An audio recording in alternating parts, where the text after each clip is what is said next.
Welcome to Comptroller's Corner. I'm your host, Pat Curry, joined as always by Buffalo Comptroller Mark Schroeder. Our top story today, an audit of the City Clerk's office found that internal controls are so lacking that a theft could go virtually undetected. With $1 million of revenue and a large volume of small transactions, 40% of which are conducted in cash, the risk to taxpayers is high. Now, Mark, this is a follow-up audit of the first audit you did in the clerk's office, and you made some recommendations. Yeah. One of them was to install security cameras. People are a lot less likely to steal when they're being recorded.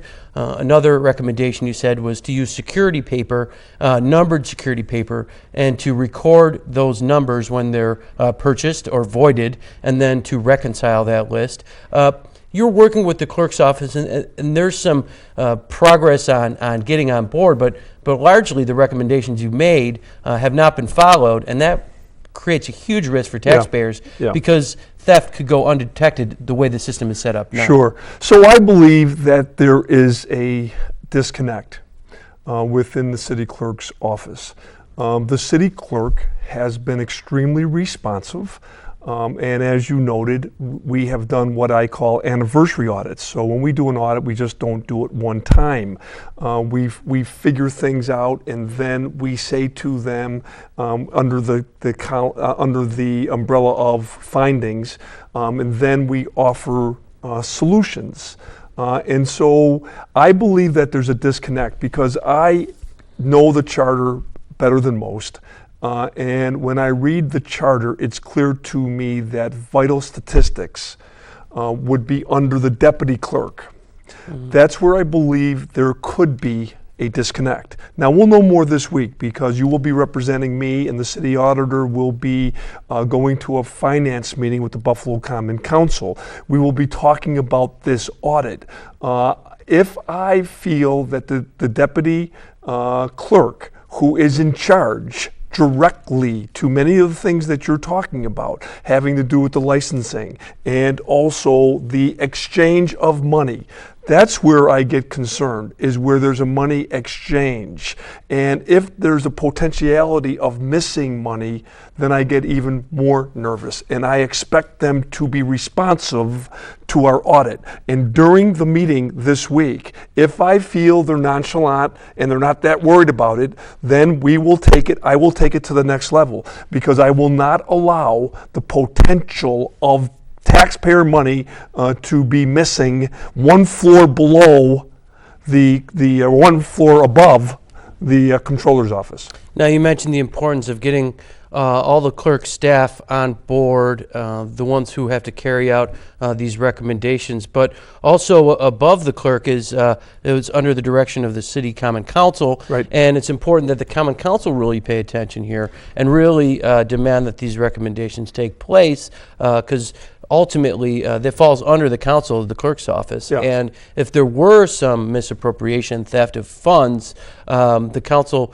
should be able to put in those recommendations to prevent that kind of thing in the future. Yeah. It's something they should really watch when we're talking about large amounts of revenue. Yeah, that's a very good point, Patrick. And so within the city charter, it's clear that the city clerk's office is the responsibility of the Common Council. That would mean the Common Council president and the 8 other members of the Common Council. That is the reason why during the meetings this week, they will be there, the Common Council members, and they will listen to the exchange between the Comptroller's office and the Common Council based on what this audit is showing us. And so I also want to be very clear to the viewing audience. The deputy, the clerk, the city clerk, who has an accounting degree, understands what we're saying. But I believe, again, the disconnect could be the deputy clerk has the responsibility to enact many of the things that we are saying, and that I want to make sure we're going to take the temperature this week of the deputy clerk to make sure the deputy clerk understands the responsibilities of that office and the responsibility of being responsive to a professional audit that was just done on that department. Now, the administration also has a responsibility here to procure these security cameras, which was recommended well over a year ago. I believe the clerk had indicated that he made that request. So far, those security cameras have not been put up in the clerk's office yet. And that's just another way that the administration should be working to ensure that tax dollars are protected from citizens, and it's a fairly easy thing to do, is to install some security cameras. I mean, they're in intersections all over the city of Buffalo, but you would think with $1 million at stake that there'd be one in one of the very few offices that still take cash in the city of Buffalo. Yeah. So Patrick, let me just make this clear, and I know the viewing audience will understand what I'm saying. The council president could make this happen within 14 seconds if he wanted to. He could go to the mayor directly and say, Mr. Mayor, it's important that we appropriate funds to have security cameras, which have been recommended by the Comptroller's office because there is cash exchange going on, and that it could be a deterrent for anybody who would want to think they could steal money if there's a camera there. Listen, I'm not accusing anybody, but when I read this audit, and when I look at the statistics of the audit, and when I look at the number of the gaps that could be a potential of money being missing, I just look at it for one day. Now, you're mentioning the gaps. Now, this is these are, you get a certificate from the clerk's office. Let's say it's a birth certificate. It comes with a number here, and there's a sequential order which the security paper is printed on. Now, at the end of the day, there's a list of numbers, and for a gap of, it could be 10, 20 numbers are not accounted for. Now, in one day. Now, we don't know whether those were, now that's just in one day. We don't know whether those papers were thrown out, were they voided, or was somebody issuing a license and pocketing the cash. And we've seen this before happen in City Hall. In the Division of Licenses, we had an employee who was printing out permits and licenses, and instead of taking the cash and putting it in the city drawer, this employee was putting it in her pocket, and she ended up embezzling over $20,000. And the same situation could be taking place in the clerk's office because these numbers, these gaps of numbers are unaccounted for, and we just don't know where that paper went, and we could have be potentially thefted. Well, that's exactly what my point is, and within the audit, there is a chart, which you're certainly aware of, and within that chart, it does show that there's a sequence of numbers, and then it goes missing. It's not sequential, and so when I look at that chart, and then when I just do it's just one day, I do some quick math over 52 weeks. I don't like what I'm thinking, right? I don't like what I'm thinking. So therefore, I'm not afraid, we're not afraid. We are gonna make it very clear, abundantly clear to the Common Council President, the council members, and to the city clerk and the deputy clerk that we have concerns and that they had better do some things about it. Because if they don't do something about it, that then gives me an opportunity to act.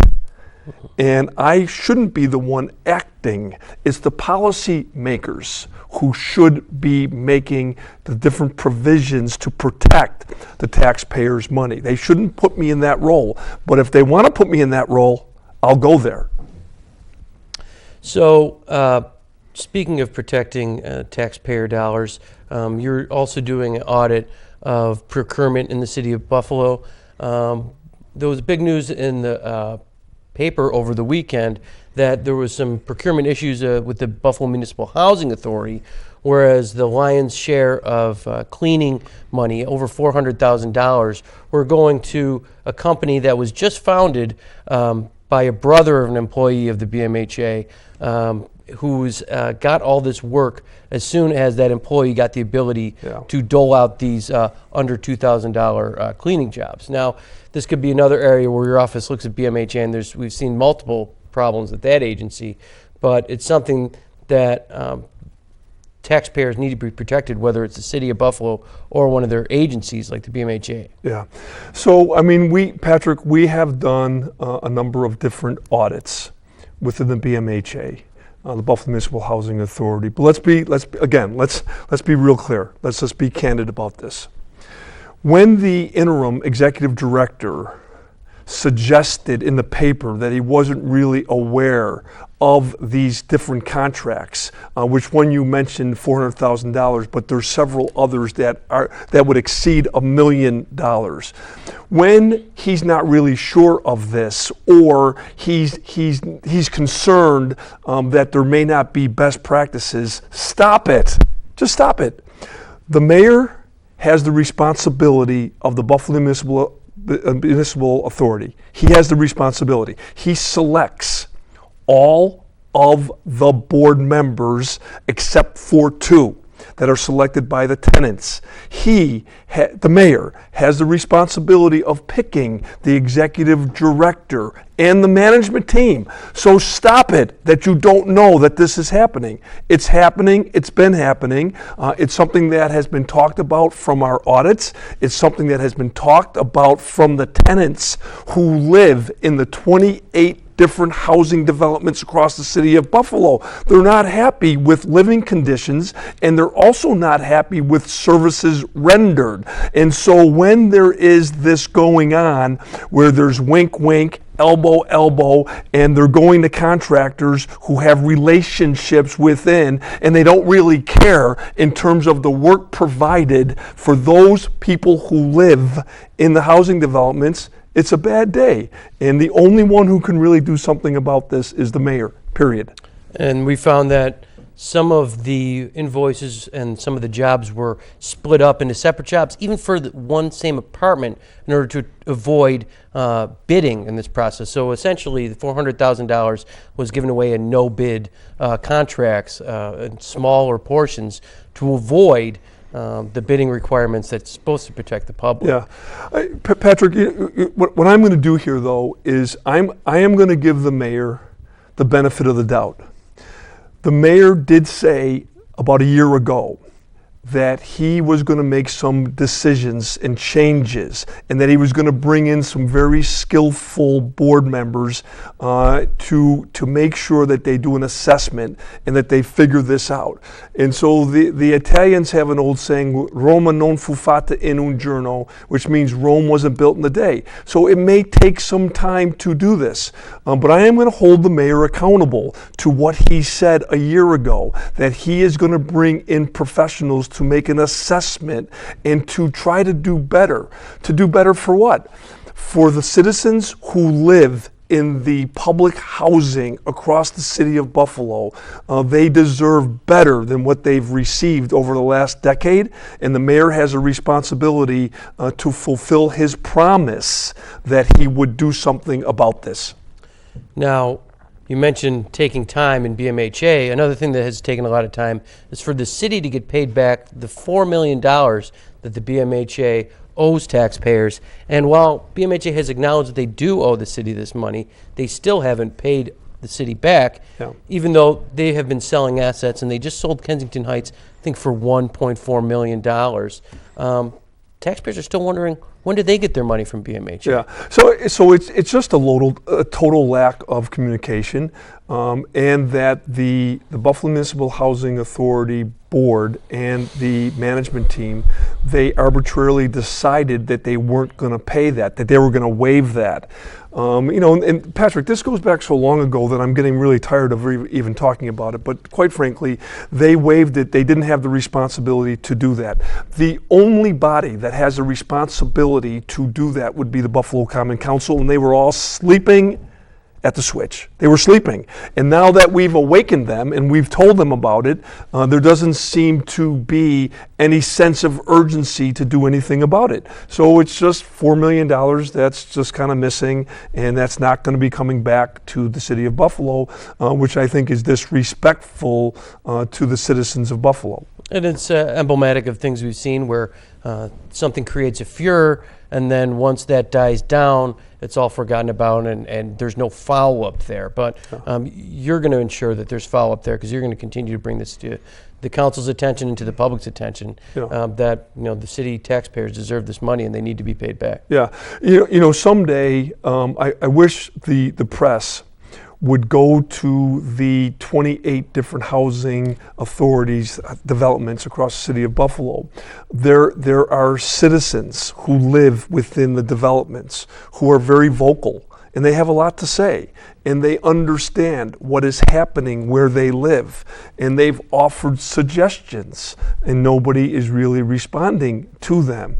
I wish the press would go talk to them, those who live there, and understand what's happening at these, whether it's Marine Drive, or whether it's the Perry development, or whether it's Schaefer Village in Riverside.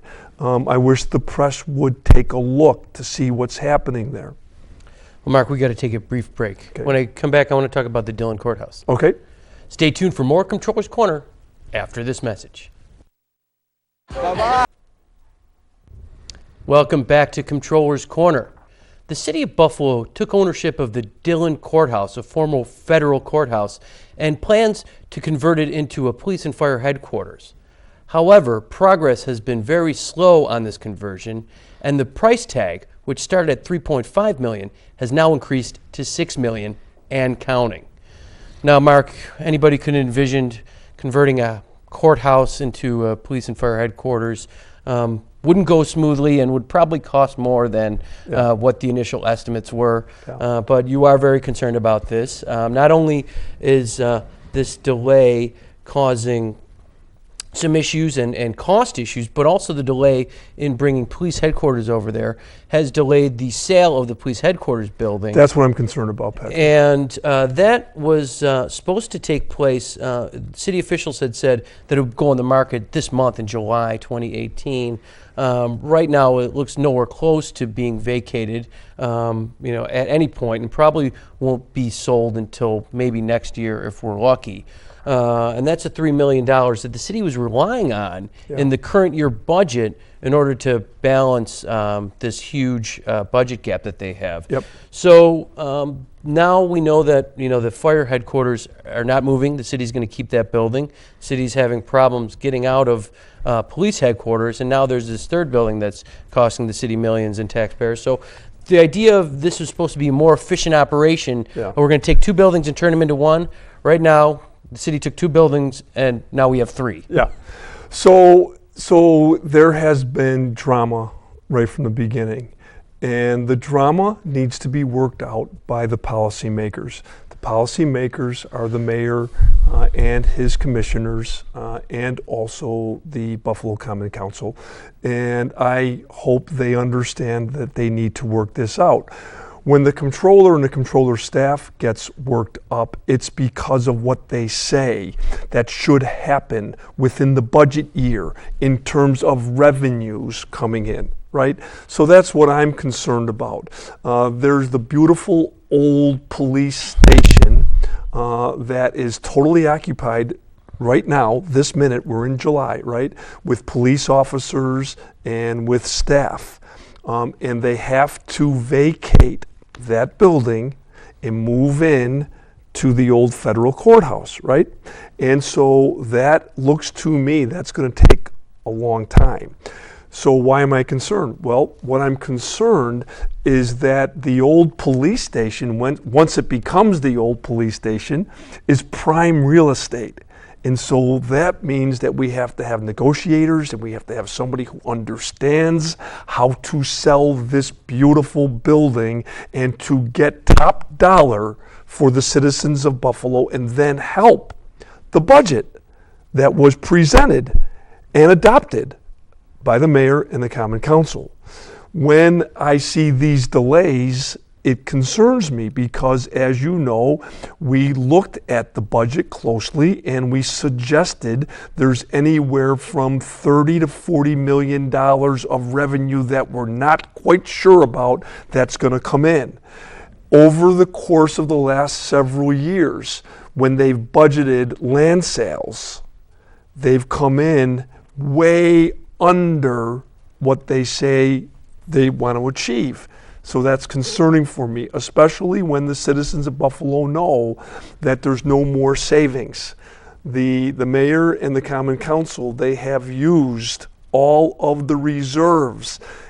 There's none left, so they have to be right on the budget and what they expect in terms of revenues, and they have to be right also in terms of expenditures, what they're spending of the citizens' money.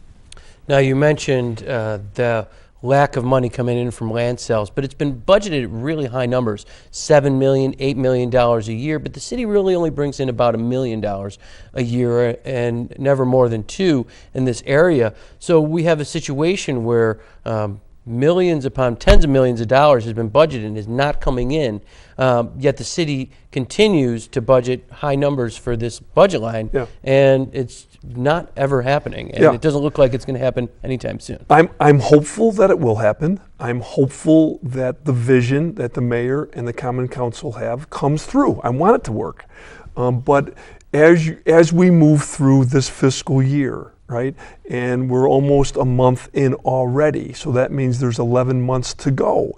And after we look at things after the first quarter for the first 3 months, it doesn't mean much. But when you start to get towards the half year, Patrick, that's when it becomes concerning to me, especially because the citizens know that there's also a control board that is active, although inactive, but they are still around.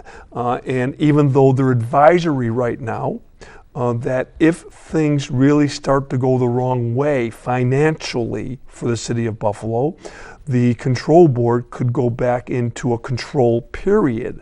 And that is something that I think the citizens of Buffalo aren't interested in. That's why they elected officials, mayor, common council, and the controller. Now, you mentioned protecting city's finances, especially when budgets are tight now. One of the policies that you're implementing is something that was advocated for by the control board, by your independent outside auditors, by your bond counsel, and the Government Finance Officers Association, the state controllers, have all said the use of capital project borrowing for routine maintenance and repair is not acceptable. And you're coming up with this new capital budget process, which is going to start next month. You're going to make sure that no capital borrowing takes place for demolitions or tree trimming, which are expenditures that the city incurs every single year. So it really doesn't make sense to pay interest on something that's routine repair and maintenance. That would be like a tax, or that would be like a citizen putting their electricity bill on a credit card every month and paying interest on that. It just doesn't make sense in a household, and it shouldn't make sense for the city, and the city's got to stop doing it. So what happens is, and again, I get this, I understand it, and it's just not this mayor. Every mayor before this mayor have done that.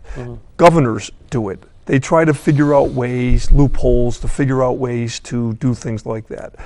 The reason why it's so important to me now is that we went through a process which we included the mayor, his administration, and the common council members. And what we did, Patrick, as you know, we came up with what is called a debt policy. That debt policy, we will remind them of the debt policy when we do the August 1st letter. The August 1st letter is pretty much the beginning of when we start to get involved with the capital improvements and the capital borrowing that the Comptroller's office will do.